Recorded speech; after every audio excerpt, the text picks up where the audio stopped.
अस्सलाम वालेकुम, कैसे हैं आप सब। तो आज हम स्टार्ट करने जा रहे हैं एक्सरसाइज 2C का क्वेश्चन नंबर 2। तो मेरे पास ये थिंक न्यू सिलेबस मैथमेटिक्स की बुक 2 है और उसका ये चैप्टर नंबर 2 चल रहा है।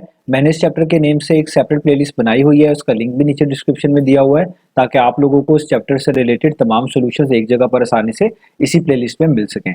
इसके अलावा आपको डिस्क्रिप्शन में मेरे सोशल अकाउंट्स के लिंक यानी मेरी फेसबुक प्रोफाइल, मेरी इंस्टाग्राम प्रोफाइल और मेरा ईमेल आईडी भी मिल जाएगा। आप इन्हीं अकाउंट्स के थ्रू अपने क्वेश्चंस को, सजेशंस को मुझ तक भी पहुंचा सकते हैं। तो आइए स्टार्ट करते हैं क्वेश्चन नंबर 2 को। हम इसकी स्टेटमेंट को पहले रीड करेंगे, समझेंगे, फिर इसके ए पार्ट से स्टार्ट लेंगे। तो यहाँ पे लिखा हुआ है using the elimination method solve each of the following pair of simultaneous equations.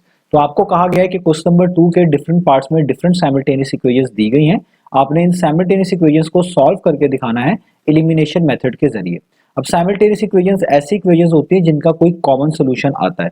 Common solution से मुराद ऐसा सोल्यूशन जो पहली इक्वेशन का भी सोल्यूशन होगा और दूसरी इक्वेशन का भी सोल्यूशन होगा। तो साइमल्टेनियस इक्वेशन को सॉल्व करके जो सोल्यूशन मिलता है वो कॉमन सोल्यूशन होता है और ऐसी इक्वेशन जिनको सॉल्व करने से वो कॉमन सोल्यूशन मिल रहा होता है उन्हीं को हम बेसिकली साइमल्टेनियस इक्वेशंस कह रहे होते हैं। हम इनको एक साथ ही एक वक्त में सॉल्व कर रहे होते हैं, इसलिए इनका नाम साइमल्टेनियस इक्वेशंस होता है। तो इनको सॉल्व करने के डिफरेंट मेथड है, उनमें से एक एलिमिनेशन मेथड है, वही हमने यहाँ पर अप्लाई करना है। अब मैं क्वेश्चन नंबर 1 में डिटेल से एलिमिनेशन मेथड बता चुका हूँ। आप मेरी क्वेश्चन नंबर 1 की वीडियो भी देखना चाहें तो देख सकते हैं, वहां से आपको और भी अंडरस्टैंडिंग मिल जाएगी। वही सेम काम हमने यहाँ पर करना है, वही सेम रूल्स जो हमने पीछे वीडियो में पढ़े हैं वही यहाँ पर भी पढ़ने हैं। तो आइए स्टार्ट लेते हैं।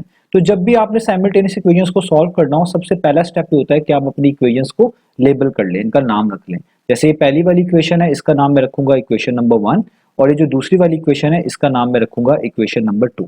अब दूसरा स्टेप जो आपने हमेशा देखना है, क्वेश्चन नंबर 1 में भी मैंने आपको बताया था, वो ये है कि आपने देखना है कि जो सेम वेरिएबल्स हैं वो ऊपर नीचे लिखे होने चाहिए और कांस्टेंट्स भी ऊपर नीचे लिखे होने चाहिए। देखिए यहाँ पर पहली इक्वेशन में अगर x वाली टर्म है तो इसके नीचे भी x वाली टर्म है।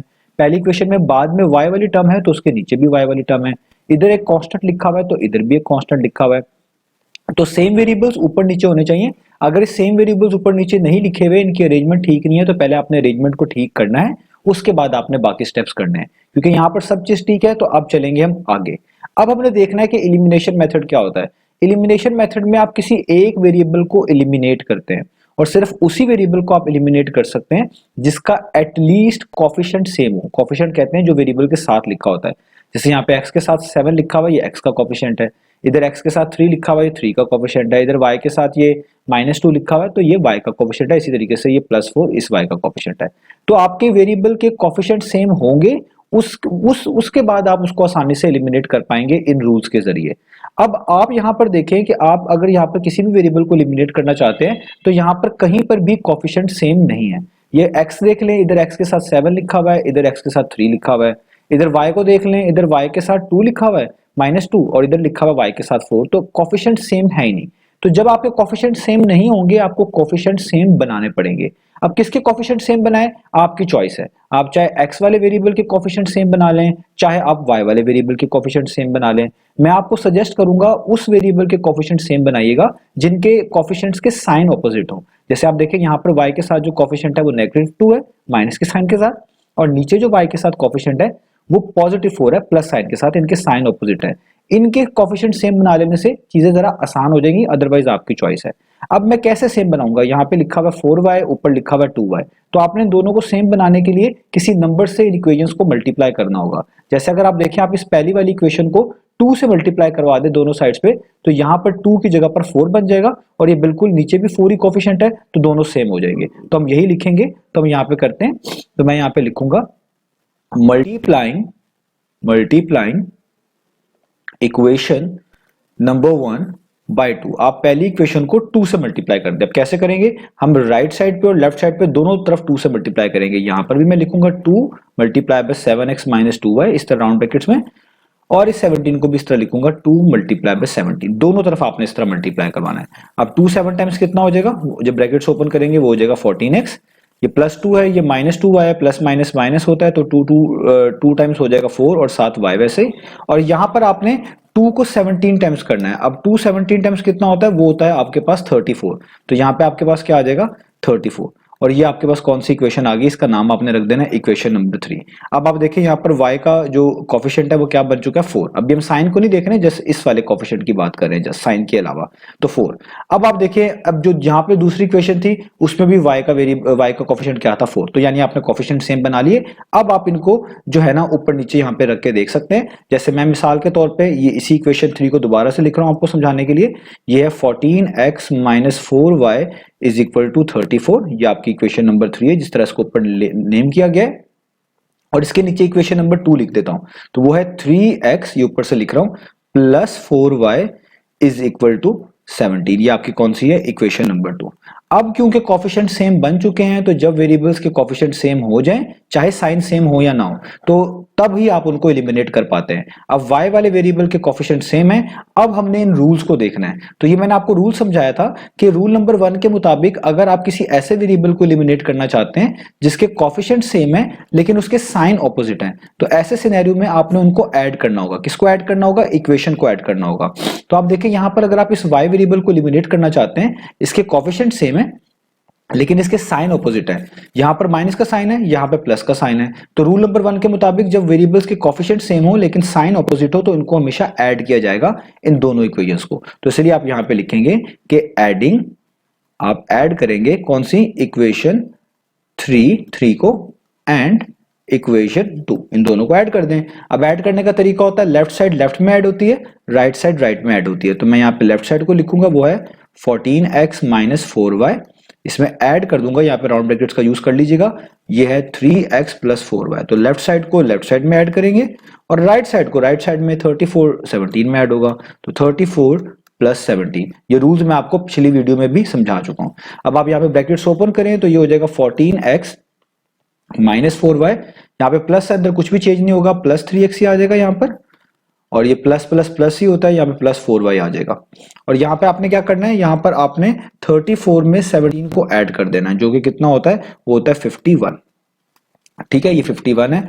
इसको थोड़ा सा बेहतर करके लिख दूं ताकि आपके लिए आसानी हो जाए। ये है आपके पास 51। ठीक है, अब यहां पर आपको पता है x वाली टर्म्स x में ऐड की जाती हैं, y वाली टर्म्स y में ही ऐड सब्ट्रैक्ट की जाती है। तो ये प्लस 14x है, ये प्लस 3x है, प्लस प्लस प्लस होता है, यानी 14 में आप 3 प्लस कर दे तो 14 प्लस 3 कितना हो जाएगा, वो हो जाएगा 17x।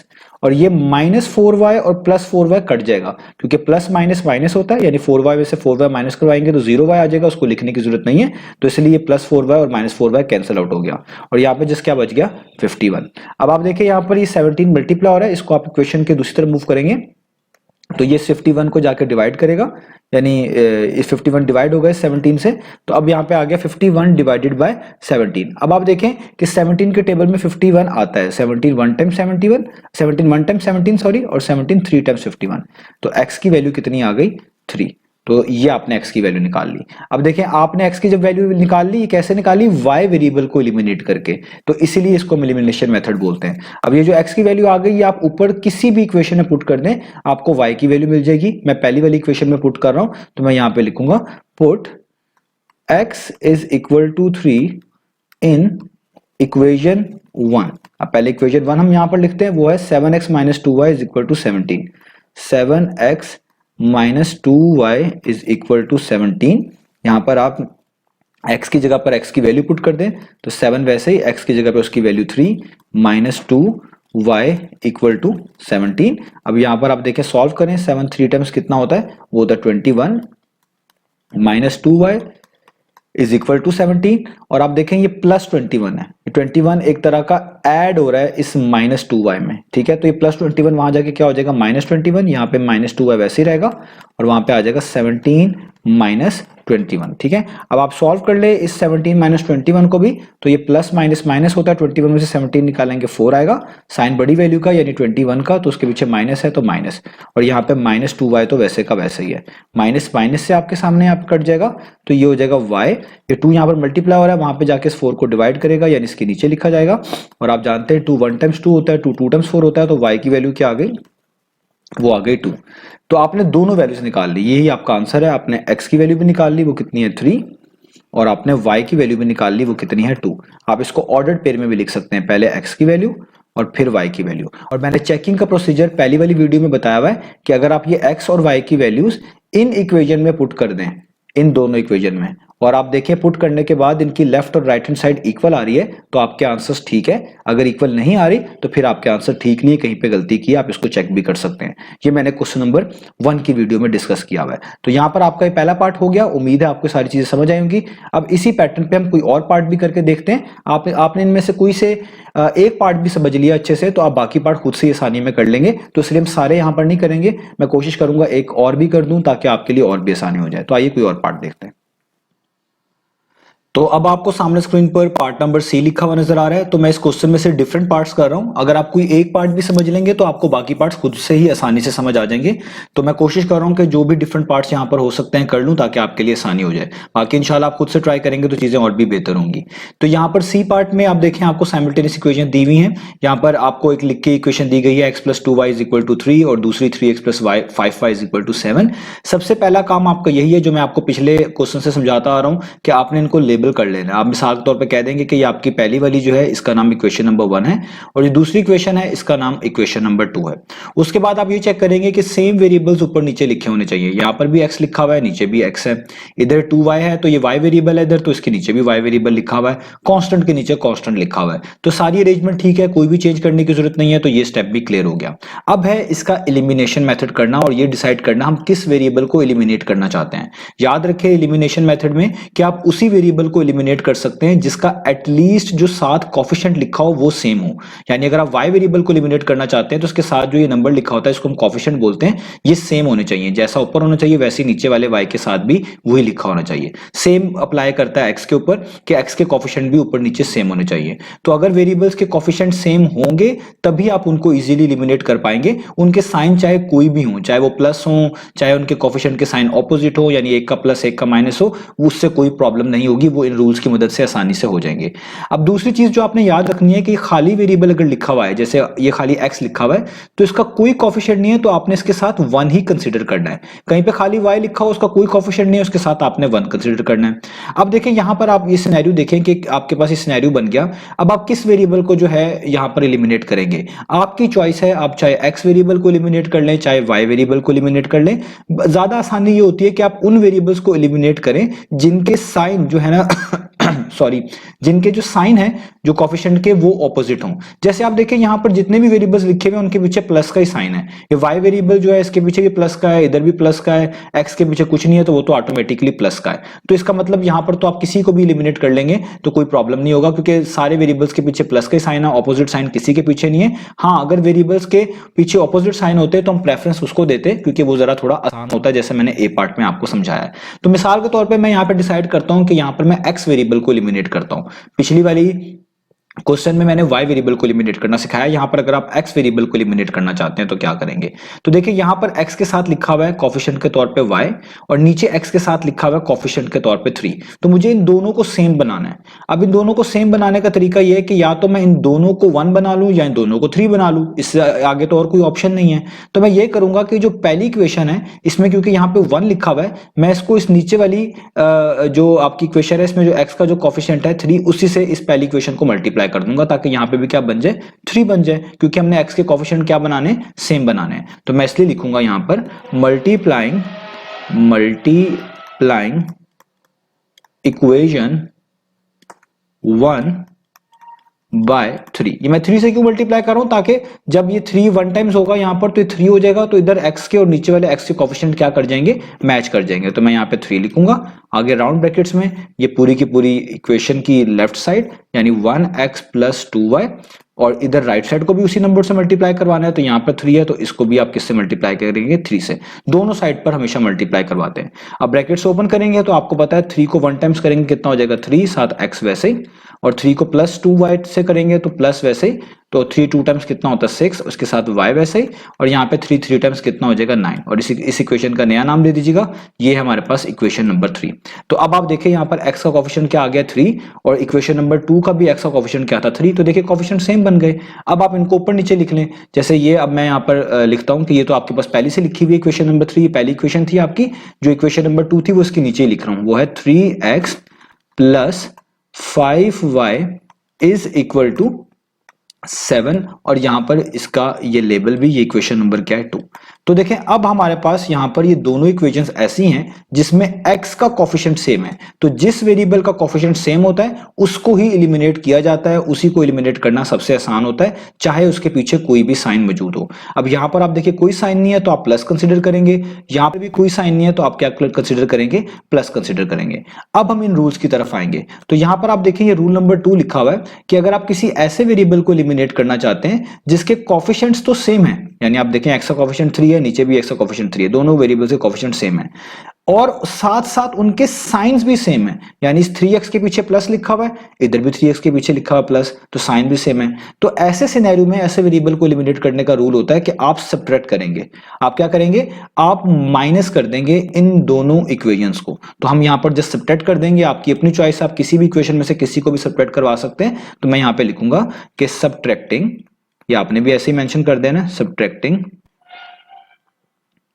Equation 2 from 3। तो मैं कह रहा हूं कि मैं इस दूसरी वाली इक्वेशन को सब्ट्रैक्ट करवा रहा हूं, किसमें से, 3 में से। तो याद रखिए जो चीज आपने फ्रॉम के बाद लिखी होती है उसको पहले लिखना होता है। तो अगर आपने फ्रॉम के बाद इक्वेशन 3 का लिखा है तो आप इक्वेशन 3 को ही पहले लिखेंगे, तो और इक्वेशन 2 को बाद में लिखेंगे। तो ये सब्ट्रैक्ट वाले केस में आपने ख्याल रखना है। अब सब्ट्रैक्ट करने का तरीका ये होता है कि लेफ्ट साइड में से सब्ट्रैक्ट होगी इक्वेशंस की, राइट साइड में से सब्ट्रैक्ट होगी। तो आपने फ्रॉम 3 लिखा है तो आप पहले सबसे पहले 3 इक्वेशन की लेफ्ट साइड लिखेंगे जो कि है 3x प्लस 6y, ये आप देखिए मैंने लिख दिया 3x प्लस 6y, और इसमें से सब्ट्रैक्ट करवाएंगे किसमें, इक्वेशन 2 की ही आप कह लें जो है ना लेफ्ट साइड। तो इसकी लेफ्ट साइड क्या है, 3x प्लस 5y, तो यहां पे आप लिखेंगे 3x प्लस 5y। ये सब्ट्रैक्टिंग का रूल है कि जो चीज आप फ्रॉम के बाद लिख रहे होते हैं उसी को पहले मेंशन करना है। फ्रॉम के बाद 3 लिखा है तो इक्वेशन 3 की ही आपके पास लेफ्ट साइड पहले लिखी जानी चाहिए, बाकी फिर इक्वेशन 2 की आगे इक्वल टू का साइन। और इधर राइट साइड में भी ऐसा ही होगा, आपने 3 वाली इक्वेशन को लिखा हुआ फ्रॉम के बाद तो इसकी ही आप जो राइट साइड है पहले लिखेंगे जो कि है 9, और उसमें से सब्ट्रैक्ट कराएंगे किसको, इस 7 को, यानी जो इक्वेशन 2 की आपके पास राइट साइड है, इस तरीके से। तो आप किसी भी इक्वेशन को किसी में से भी सब्ट्रैक्ट कर सकते हैं, लेकिन याद रखिएगा लेफ्ट साइड में से और राइट साइड में सब्ट्रैक्ट होगी। अब यहां पर ब्रैकेट्स को ओपन करूंगा, ये तो वैसे ही हो जाएगी 3x प्लस 6y, और यहां पर जब आप ब्रैकेट्स ओपन करेंगे तो ये माइनस अंदर अप्लाई होगा, तो माइनस जब 3x से मल्टीप्लाई होगा तो जाहिर बात है माइनस 3x हो जाएगा, और माइनस जब ये प्लस 5y से मल्टीप्लाई होगा, प्लस माइनस क्या होता है, वो होता है माइनस, तो यहां पर माइनस 5y हो जाएगा। और यहां पर आप जानते हैं 9 माइनस 7 कितना होता है, वो होता है 2। आगे चलें तो अब देखें यहां पर ये प्लस 3x लिखा हुआ है, ये माइनस 3x लिखा हुआ है, तो ये प्लस माइनस क्या होता है, माइनस, यानी 3x माइनस 3x कितना हो जाएगा, 0x, यानी एक तरह का क्या हो गया, कैंसिल हो गया। सिर्फ यहां पे क्या बचा, प्लस 6y, और यहां पे क्या बचा, माइनस 5y, और यहां पे क्या बचा आपके पास 2। और आप जानते हैं 6 में से 5 माइनस करेंगे 1 आएगा, यानी 1y आएगा, 1y को खाली अब y भी लिख लें तो भी काफी है, और यहाँ पे इक्वल टू 2 वैसे का वैसे ही। तो ये आपने y की वैल्यू यहाँ पर निकाल ली। अब जब आपने एक वेरिएबल की वैल्यू निकाल ली, एक को एलिमिनेट करके, तो ये जो वैल्यू आपने निकाल ली है ये आप वैल्यू किसी भी ऊपर इक्वेशन में पुट कर दीजिएगा, इनमें से किसी में भी, तो आपको आपका आंसर मिल जाएगा। तो मैं इक्वेशन नंबर 1 में y की वैल्यू पुट करने जा रहा हूं, तो मैं यहाँ पे लिखूंगा put y is equal to 2 in equation number 1। अब इक्वेशन नंबर 1 हमारे पास क्या है, वो है 1x plus 2y is equal to 3। तो मैं यहां पे दोबारा से लिखता हूं 1x plus 2y is equal to 3। आप इस 1x को ना भी लिखे, खाली x पे लिख लें तो भी ठीक है। तो मैं नीचे लिख रहा हूं x प्लस 2y की जगह पे आपके पास 2 आ जाएगा, उसकी वैल्यू पुट कर दी, यहाँ पे आपके पास 3 आ जाएगा। इसको सॉल्व करें तो 2 टाइम्स कितना होता है 4, यहाँ पे आपके पास आ जाएगा 3। अब ये प्लस 4 वहां जाके क्या हो जाएगा, माइनस, दूसरी साइड पर ये हो जाएगा 3 माइनस 4, प्लस माइनस माइनस होता है, तो 4 में से 3 माइनस करेंगे 1, और साइन बड़ी वैल्यू का यानी 4 का, यानी -1। तो आपके पास x की वैल्यू कितनी आ गई, -1। तो आप देखिए हमने यहाँ पर x की वैल्यू निकाल ली, वो कितनी है, -1, और y की वैल्यू भी हमने ऊपर फाइंड आउट कर ली थी, वो भी यहाँ पर लिख देते हैं, वो है 2। तो y की वैल्यू आपके पास कितनी आ गई, 2। तो आप इन्हीं वैल्यूज को इस तरीके से भी लिख सकते हैं, ऑर्डर्ड पेयर में -1, 2। तो ये आप देखें हमने बड़ी इजीली जो है इस साइमल्टेनियस इक्वेशन को भी सॉल्व कर लिया और इसके आंसर निकाल लिए। तो आपने बस यही मेथड बार बार फॉलो करना है कि आपने सबसे पहले देखना है कि वेरिएबल्स के कोफिशिएंट सेम हैं कि नहीं है। अगर सेम नहीं है तो सेम बनाने हैं। आप चाहे x के सेम बना लें चाहे y के सेम बना लें, जिस भी वेरिएबल का कोफिशिएंट सेम बनाना होगा आपने उधर वो कुछ मल्टीप्लाई करने से बनेंगे। जैसे आप देखें यहाँ पर इक्वेशन 2 में x का कोफिशिएंट 3 था, लेकिन इक्वेशन 1 में x का कोफिशिएंट 1 था, तो 1 3 टाइम्स 3 होता है, 3 से मल्टीप्लाई करने से 3 बनना था। तो मैंने पूरी इक्वेशन को लेफ्ट और राइट साइड पे 3 से मल्टीप्लाई करा दिया ताकि मेरे कोफिशिएंट सेम बन जाए। तो इस तरीके से आप इन सवालों को जो है सॉर्ट आउट कर पाएंगे। तो अब आपको सामने स्क्रीन पर पार्ट नंबर F लिखा हुआ नजर आ रहा है, तो ये एक पार्ट मैं और कर रहा हूं ताकि आप इन तीनों पार्ट्स की मदद से बड़ी आसानी से बाकी तमाम पार्ट्स कर सकें। तो आपने इन तीनों पार्ट्स में जो पैटर्न मैंने आपको समझाया वो इसी पे फोकस करना है, तो आप बाकी पार्ट्स देखिएगा खुद से कर लेंगे। तो यहाँ पर आप देखें दोनों इक्वेशंस को हम सबसे पहले क्या करेंगे, लेबल करेंगे। तो मैं इस पहली वाली इक्वेशन का नाम इक्वेशन नंबर 1 रख देता हूं, दूसरी वाली इक्वेशन का नाम इक्वेशन नंबर 2 रख देता हूं। अब आप देखिए यहाँ पर अरेंजमेंट बिल्कुल ठीक है। आप देखें जो ऊपर पहली एक्स टर्म लिखी हुई है तो नीचे भी एक्स टर्म है। अगर इधर दूसरी वाली टर्म में वाई वेरिएबल आ रहा है तो नीचे भी उसके वाई वेरिएबल वाली टर्म ही लिखी हुई है। इधर भी कांस्टेंट ऊपर नीचे लिखे हुए नजर आ रहे हैं, यानी बिल्कुल अरेंजमेंट ठीक है, अरेंजमेंट चेंज करने की जरूरत नहीं है। अब ये देखना है कि किस वेरिएबल को एलिमिनेट करें। आप हमेशा उसी वेरिएबल को एलिमिनेट करेंगे जिसके कोफिशिएंट सेम हो, और यहां पर ना तो एक्स वेरिएबल के कोफिशिएंट सेम है ना तो वाई वेरिएबल के कोफिशिएंट सेम है। यानी अब आपके ऊपर चॉइस है कि आप किसी भी वेरिएबल के कोफिशिएंट को सेम बनाकर एलिमिनेट कर सकते हैं। चाहे आप एक्स वाले वेरिएबल्स के कोफिशिएंट को सेम बना लें, चाहे आप वाई वाले वेरिएबल्स के कोफिशिएंट को सेम बना लें, ये टोटली चॉइस आपके ऊपर है।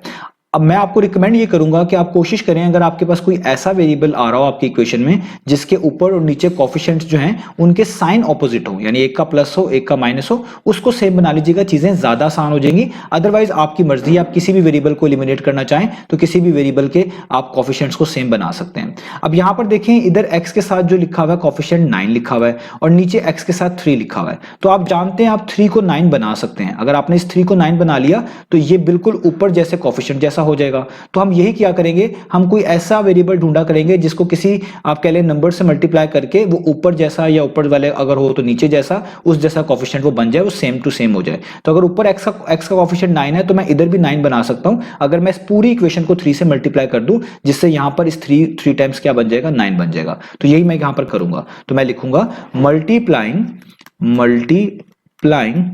Equation number 2 bye 3। मैं इस इक्वेशन 2 को किससे मल्टीप्लाई कर दूंगा, 3 से, और मल्टीप्लाई करने का तरीका आपको बता चुका हूं। मैं यहाँ पे 3 लिखूंगा, इस पूरी लेफ्ट साइड को भी 3 से मल्टीप्लाई करना है तो राउंड ब्रैकेट्स में लिख दूंगा 3x माइनस 4y, और राइट साइड को भी 3 से मल्टीप्लाई करना है तो 10 लिखा हुआ है, यहाँ पे लिख दूंगा 3 मल्टीप्लाई बाय 10। ठीक है, अब जस्ट मल्टीप्लाई करें, ब्रैकेट्स ओपन करेंगे तो 3 टाइम्स कितना हो जाएगा 9, x साथ वैसे ही, इधर 3 4 टाइम्स कितना हो जाएगा 12, और y साथ वैसे ही, इधर 3 टाइम्स कितना हो जाएगा 30। और इस इक्वेशन का आप नाम रख दें, तो मैं इसका नाम रख देता हूं इक्वेशन नंबर 3।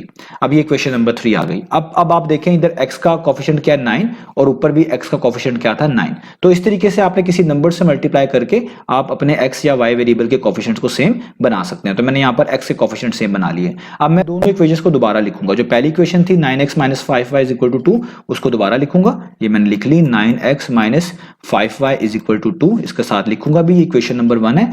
और जो तीसरी इक्वेशन है इसको भी इसके नीचे दोबारा लिख लूंगा, जो कि है 9x minus 12y is equal to 30, जिसमें अभी भी मैंने x वेरिएबल का कोफिशिएंट सेम बनाया, और यहाँ पे ये equation number 3।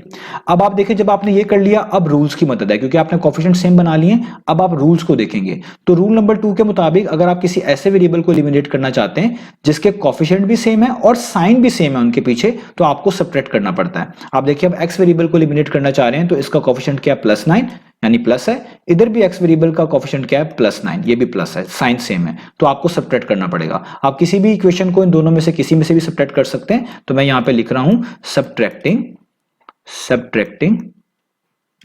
Equation 3 from equation 1।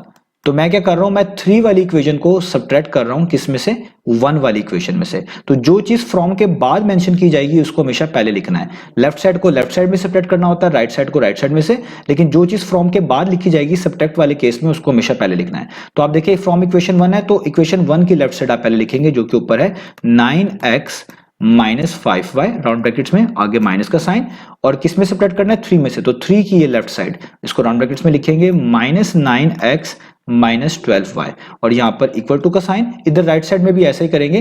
From equation 1 था, पहले इक्वेशन 1 वाली की राइट साइड लिखेंगे, इक्वेशन 1 वाली की राइट साइड है 2 और आगे इसमें से माइनस कर देंगे 30 इस तरीके से। अब यहाँ पे ब्रैकेट्स ओपन कर लें तो ये आ जाएगा 9x - 5y, ये माइनस के अंदर साइन चेंज करने हैं, माइनस इंटू 9x हो जाएगा -9x, माइनस माइनस हो जाएगा +12y, यहाँ पर 2 - 30 है, ये प्लस है, प्लस माइनस माइनस होता है, 30 में से 2 माइनस करेंगे 28, साइन बड़ी वैल्यू का यानी माइनस का। इधर आप देखें ये +9x है, ये -9x है, तो +9x -9x से कट गया, तो यहाँ पर आपके पास रह गया -5y +12y और यहां पर आपके पास बच गया -28।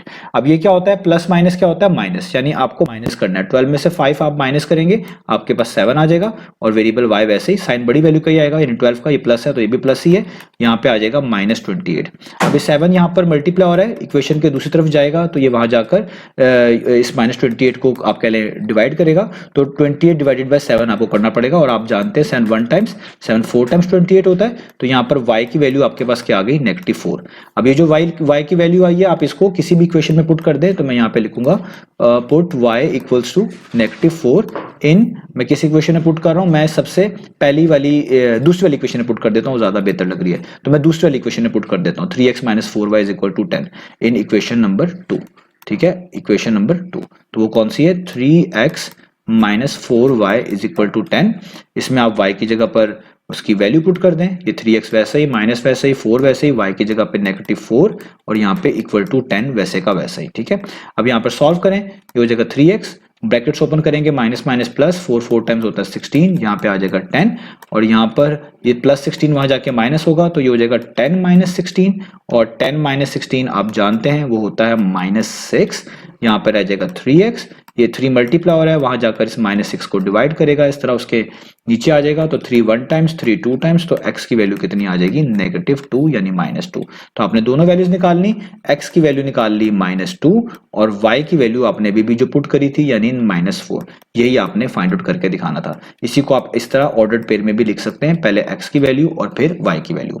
तो इस तरीके से इन क्वेश्चंस को करना है। उम्मीद है मैंने आपको जो 3 पार्ट समझाए हैं ये आपके लिए इनफ होंगे और आप इन्हीं की मदद से बाकी पार्ट्स आसानी से कर लेंगे। तो इंशाल्लाह नेक्स्ट वीडियो में मिलेंगे बाकी सॉल्यूशंस के साथ।